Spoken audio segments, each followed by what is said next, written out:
Welcome to the Times of Israel's daily briefing. Today is Tuesday, November 4th, day 760 of the war. I'm your host, Deputy Editor Amanda Borschel-Dan, here with our editor, David Horovitz, joining from our Jerusalem office. Hi, David. Thanks for joining me today. Sure. Hi, Amanda.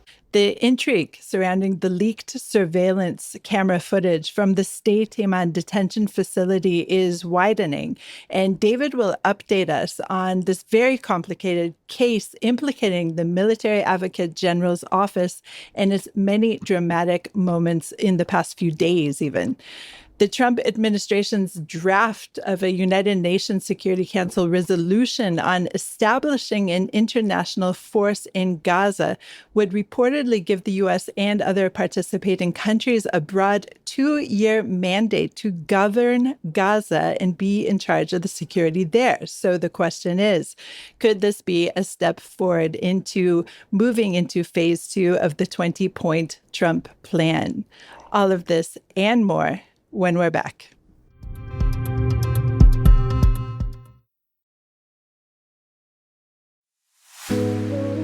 I always say, if there's one thing we need to do really well, it's delight the customer.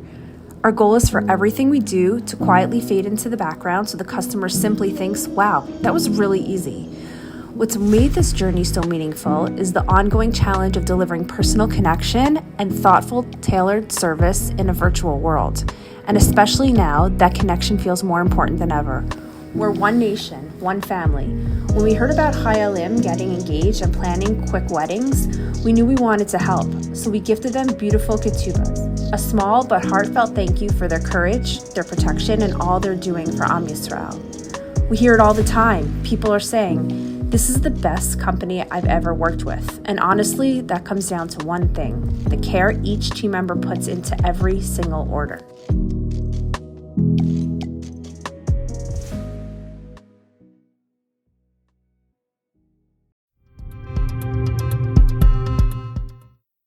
I'm Amanda Borschel-Dan, here with our editor, David Horovitz.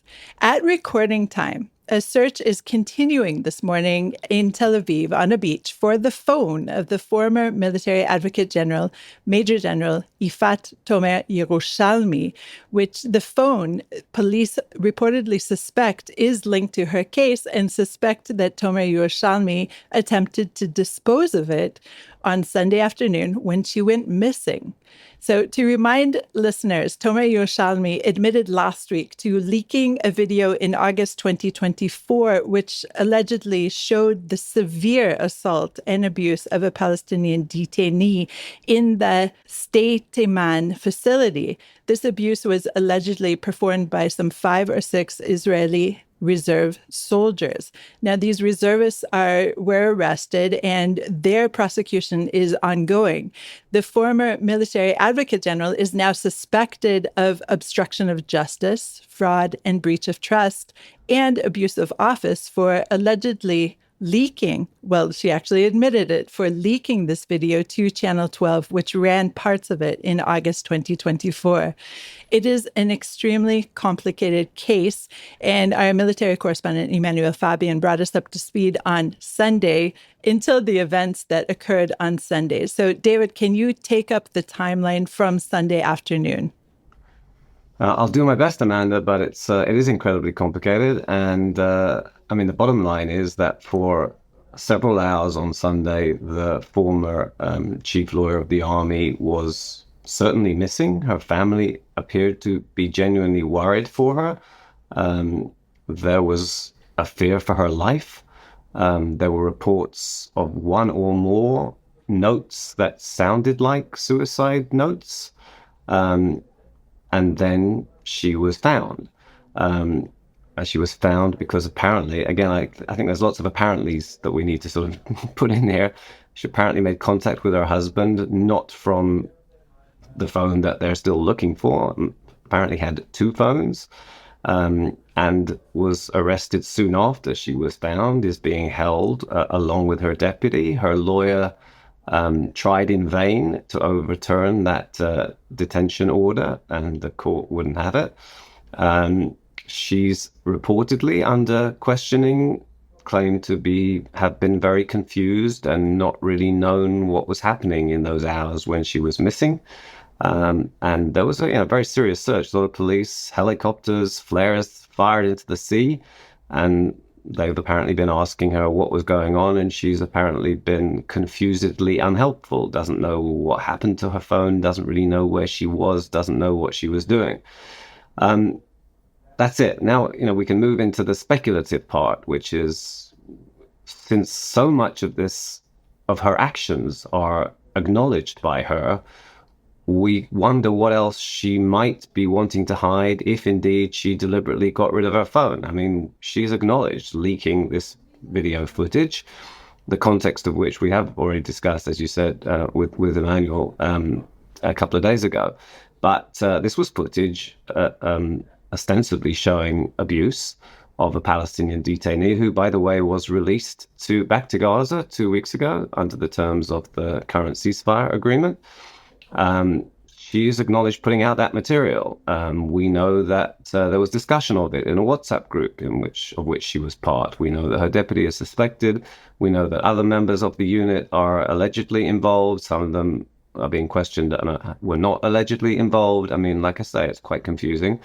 What else would she have to hide that is still on her phone, given what's come out from the other ends of those conversations and by her own admissions and so on? It's quite an extraordinary story, as I hope we've managed to clarify, and it's two intertwined developments, I suppose, where different sides of our so divided political spectrum has conflicting interests or its own interests in hyping or highlighting each of the two cases, right? In other words, the people who are concerned, shall we say, that Israel under Netanyahu has become lawless, that soldiers are capable of terrible abuse, that the only thing standing between Israel and anarchy is an efficient law enforcement and rule of law mechanism which is being battered away. Well, they want to highlight what this video showed, the alleged abuse by soldiers, the government wanting them to not be prosecuted, an army prosecutor who felt herself under terrible pressure because she was doing her job and exposing this alleged abuse on one hand. And on the other hand, the pro-Netanyahu and the government camp itself saying, you see, this is what we've always been arguing, that these unelected forces of law enforcement and the judiciary and the judges and the state attorney and the attorney general, by the way, who had said that the investigation into this leak had been exhausted. In other words, they tried their best to find out who'd leaked the video. That all of those forces are in fact conspiring against good governance and the will of the people and so on. So you have two sequences of events, two conflicting sets of interests in highlighting aspects of them. And at the heart of it, of course, this very senior military officer who, at the very least, I mean, it allegedly broke the law in so many areas and with such disregard for the obligations of a law enforcement official. You can't get away from that. You might want to keep coming back to the fact that there was alleged abuse and it is allegedly unforgivable. That process was unfolding. What she has done now is she herself has offended allegedly in a way that is frankly astonishing for a senior legal official. Right. I'm not sure if you mentioned this aspect of it as well. She has admitted to leaking the video or being, party to the leak, at least signing off on the leak of the video. And she has lied under oath, of course, to the High Court in an affidavit, which is extremely severe. I believe it's a criminal offense even in Israel. I need to check that. But the circle is widening. And I think that's partly why she may have disposed of her phone. Who knows? Obviously, the implications are just rippling out. And even this morning, the military prosecutor in the Sde Teiman detention facility abuse case was reportedly suspended over suspicions that it was he who provided the footage that set off this ripple effect of the leak, et cetera, et cetera. It's just the circles are, who knows where they will reach at this point. Well, we're living in an Israel where it's not even daily, but several times a day, things happen that you couldn't have conceived could be happening in areas, everything from direct things that relates to Gaza, legislation in the Knesset, demonstrations. There's unexpectedly unfathomable stuff happening all the time. But yes, you're right to highlight that in the cause of what she was trying to do, she's misled, lied, given false information to so many people. So the Supreme Court, I think to the Chief of Staff. I'm sure there are more unforeseen. And, when she went missing, for example, there were people who, in different parts of the spectrum, again, raising theories that this wasn't a genuine suicide note and it was all a fake, and she'd probably done it because she was getting rid of her phone. And, that sounded like, bizarre conspiracy theorizing for a couple of hours. Now it appears to have been the case. Even the things that coherent assessment would lead you to believe can turn out to be, completely not the case. Quite the opposite of what you might reasonably think. And if I'm sounding incoherent and hesitant, it's because you're grappling with this material that is taking us to places that we did not believe that we would be. So apropos places that we didn't believe we would be, the Trump administration's draft UN Security Council resolution to establish the international force in Gaza would give the U.S. and other participating countries, many of whom are, Arab nations or Muslim nations, a broad 2-year mandate to govern Gaza and be in charge of security there. This is a report that came out of Axios. It's all extremely preliminary and tentative. But David, one of the sticking points in this phase 2 has been the idea of a technocratic council made up of Palestinian members. And of course, our Prime Minister, Benjamin Netanyahu, has said repeatedly that he doesn't want any participation of the Palestinian Authority in this.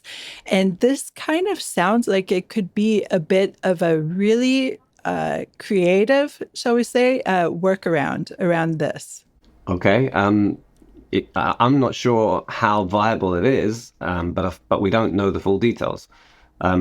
Basically, we appreciate, and I think it's become clear that if you're going to send some kind of international force of some kind into the extremely problematic territory and environment, you want some kind of international mandate to do that, and therefore seeking a relevant UN resolution that all sides can get on board with. When I say all sides, I'm not including Hamas in that. All sides who are trying to make things better in Gaza.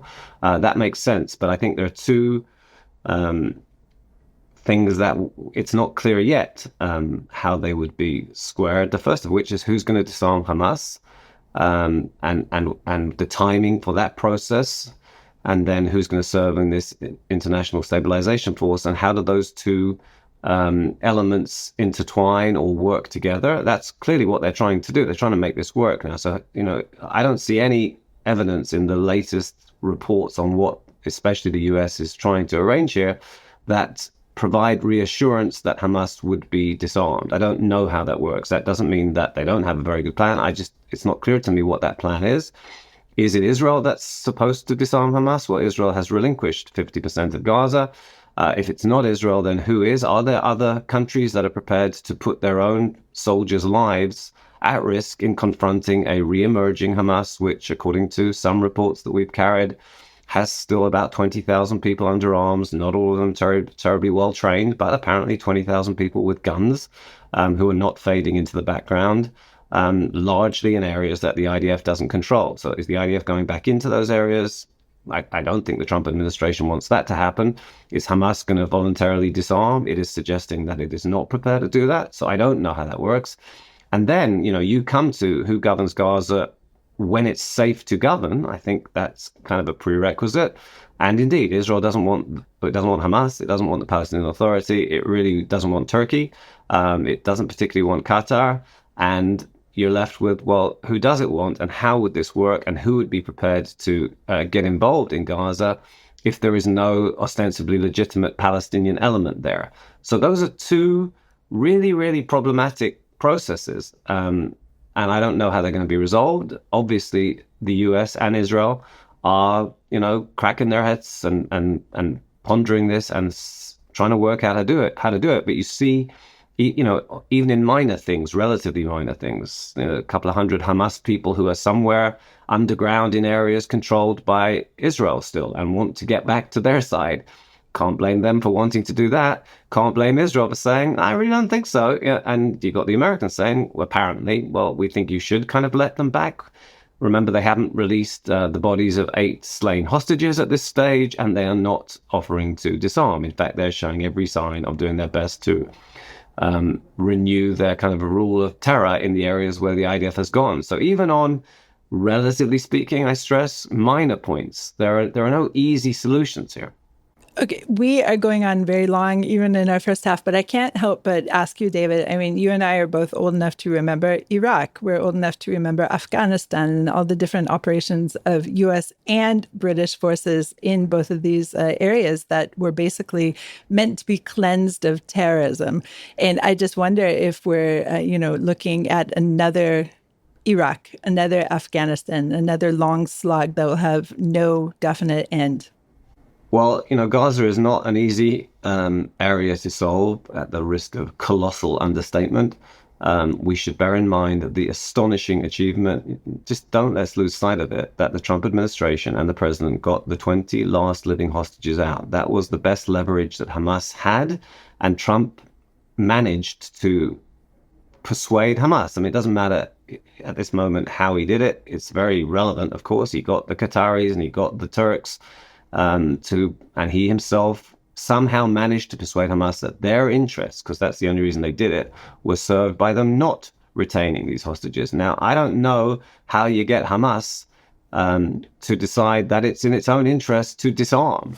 It's not impossible in that they could concede that they can fade away. They can lay down the weapons that people can see. They'll take a break from being overtly despicable because they intend to return later. They still hold the West Bank. Can Trump muster sufficient leverage again to have Hamas conspire further in what Israel and the United States and the free world and hopefully some Gazans would think is in the wider interests of people? I don't know. And I don't see in the processes that we are watching unfold and that we're reporting on, we don't see the evidence of that coming to pass. But that has to be the goal. Either somebody's going to have to take the arms away from Hamas, which the IDF has been trying to do for 2 years with considerable but not complete success, or Hamas is going to have to decide that it's in its interest to disarm. Hamas did not agree to disarm in its response to Trump's 20 original points. It went along with the first phase of the plan. Trump took its answer as being proof that Hamas seeks lasting peace. The president of the United States says Hamas seeks lasting peace. He said that after Hamas gave a condition-filled response to his plan. Maybe he can achieve this again. What we're seeing so far doesn't show how that's supposed to come about. Okay, let's go to a short break.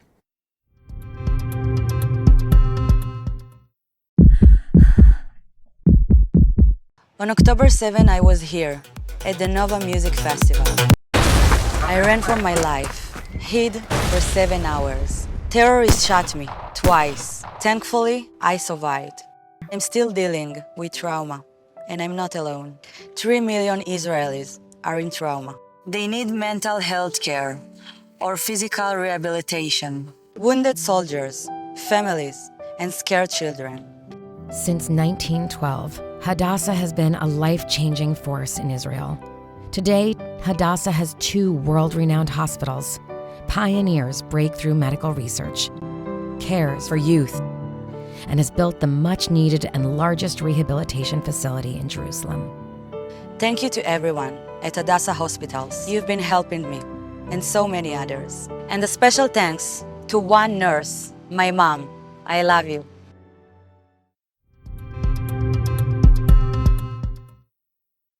And we're back. I am Amanda Borschel-Dan here with our editor, David Horovitz. So media watchdog groups are denouncing a bill from the Communications Ministry that passed its first reading yesterday. And they're saying that it is a step toward the end of free press and that the legislation would, quote, give the government political control over content and news broadcasts. The bill has been linked by these kind of groups and others to controversial judicial overhaul legislation, and it is allegedly, at least, set to overhaul Israel's media landscape. Now, if you're talking about Communications Minister Shlomo Karhi, his statements say that he is trying to take the news organizations away from the billionaire media owners and to democratize the content. So, David, tell us from your perspective the nuts and bolts of the bill and why so many are already concerned about it. Okay, I want to start by saying this is not easy legislation to understand, and I'm not certain that I have the fullest grasp of it, because it appears potentially to give a committee over which the government would have control, the potential to oversee and fine and constrict what is presented as broadcast media, and therefore the focus seems to be on television stations, but is not. It's basically all aspects of media, news media, any media outlets that do audio or video, and beyond that, even potentially news websites. Now, if the implementation and if the intention and if the understanding that this is what it provides is such that a government-dominated committee can oversee journalism in Israel, that's pretty far-reaching. The Attorney General, of whom we have spoken already, and she's the target. Her office is the target of this government. They want to basically defang that role. She has warned that this legislation poses a grave danger to freedom of expression and freedom of press in Israel. I'm not convinced that she is mistaken. I certainly don't think that Shlomo Karhi is a force of democratic liberalization who strongly believes in the rights of the free press, and with whom one could have a productive conversation about the limits of free speech and the obligations of free speech. I don't think his intentions are good. I think this is complicated legislation, but I think its purpose is to constrict the free press in Israel. And therefore, I tend to consider this legislation, which has only passed the first reading, but was supported by, you've got this bizarre splintering coalition where some of the ultra-Orthodox parties and factions are not quite in the government, but they went along with it in return for legislation that is beneficial to them. It is potentially quite possible that this would become law pretty quickly. There are lots of things that have hampered other efforts at the overhaul. This legislation would appear potentially to be possibly passing, and fairly quickly. It would then be petitioned to the Supreme Court that the coalition is trying to defang and constrict. And there again, we would have another element of this attempted centrality of the political leadership at the expense of all other restraints on its authority. And I think we should be pretty worried about it. Okay, so Karhi's bill and other things we've talked about throughout the whole podcast, essentially, it really reflects the fissures that are being seen in Israeli society. We have the embattled right against the left, which they claim rules the media and the justice system. And let's talk about this in the context of this day. Today is November 4th, 30 years since the assassination of Israel's Prime Minister, Yitzhak Rabin. And I can't help but end the program with asking you, do you see any hope in bridging this divide, or do you just see it ever widening? Well, it's a very poignant day, and it's a very poignant day to have those kinds of conversations. You've asked me a question in a way that's easier to answer than many of the questions that one could ask on this day, because I think we have to insist that there be hope, and I think we have to take inspiration and foundation for that in the people of this country. The people of this country deserve better governance. They deserve leadership that is truly committed to public service, and that wants to heal and to bring this country together and treat people fairly and have respect for its citizenry. And I don't think we see enough of that. I'd like to think that I mean, we're in an election year, one way or another now, in terms of it being basically at 12 months, by which time there needs to be another election. And I would hope that from this astonishing public, that where you have thousands upon thousands of reservists who've served hundreds of days on the various battlefields, all the support that the public has given and has helped itself get through this last 2 years when so much of this government has been dysfunctional and out of touch. I would like to think that out of the masses of incredible people in this country, we have yet to see, but will see, people emerging who think it is their obligation, in the same way that it was their obligation to keep going back for stints of reserve duty and all the other sacrifices that people have made, their obligation to enter public life, which is nightmarish and bruising, if not much worse than that, when you're battling such bitterly divided forces. But I would hope that people will enter public service, that people will go into politics with a mission of healing, above all else, of bringing unity to this country genuinely, of serving the people of this country genuinely. And I think, that's that we know that there are so many incredible people here, so wise and so patriotic. That for me, on a really terrible day, because the assassination of Yitzhak Rabin was a terrible thing that happened to Israel, and it did change the course of Israeli history. I don't think anyone can know which things would have happened differently. I mean, for example, I don't think Rabin was beyond all measure optimistic about the possibility of reaching a stable agreement with the Palestinian leadership under Yasser Arafat. He was trying it, but he was wary of it. I don't think you can draw definitive conclusions about everything that might have happened. But on a day when we're marking 30 years since somebody from somewhere else on the spectrum gunned down the prime minister, I want to insist that there is hope. And I think you find the cause and source of that in the people of Israel. And so today we mark a person who was gunned down, but who was at least willing to try for peace. So David, thank you so much for joining me today. Thank you, Amanda. That is not an easy goal. And you can't be naive about it. I don't think Rabin was naive about it. Israel cannot be naive about it. We saw what happened 2 years ago when you let your guard down for a second. But in terms of making this the most capable country in serving its own interests and staking its best possible future, I think you have to cling to the hope. And that hope comes from the people. Thank you, David. Thanks for listening to today's daily briefing. Please check out another installment tomorrow. This episode was produced by the Podwaves. If you have any questions or comments about this or any other episode, please drop us an email to podcast@timesofisrael.com. Until tomorrow, shalom.